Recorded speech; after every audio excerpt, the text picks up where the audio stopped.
In this video, we'll learn the basic fundamentals inside Revisto's issue tracker. When you click on the issue tracker, you'll see the list of issues that are currently open on your project. To expand this list, simply click on the Maximize tab, which will expand the full list of available options. Here you will see filter presets, the issue list, chat feed, and the issue details, which shows a more detailed breakdown of various fields. You can also multi-edit, update issue location tags, delete, import, and export issues by clicking here.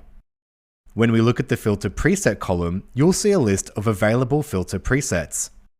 Some of the default available presets will be all issues, current issues, my open issues, watched by me, and closed issues. Current issues are a list of issues that are either open, in progress, or solved. However, the closed issues will not be shown. All issues will be all the issues that have been created on the project, regardless of status. My open issues are issues that have been assigned to you, and watched by me are issues that you have been included as a watcher on.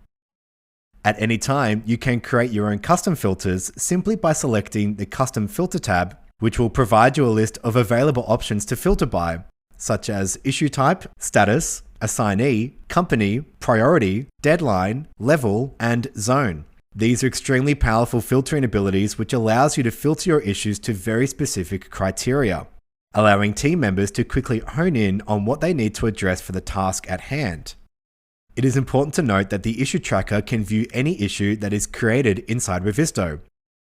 But it is the filtering ability that gives Revizto its power, robustness, and versatility. Issues can be created in 2D or 3D. They can be manually created using the New Issue or Stamp features, or they can be automatically created through the use of Clash automation. Next to the filter presets is the issue list. This is a list of issues that are available based on the filter preset that is selected. As you can see, the list gets filtered as I switch between different filter presets. This also applies to which issues will be visible when you switch to 3D or 2D.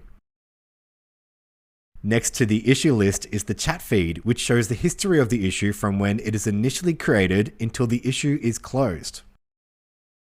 Every action taken on the issue, whether it is an updated view from 3D, a markup, or a change to the issue details, is documented here in the chat feed with a date and timestamp.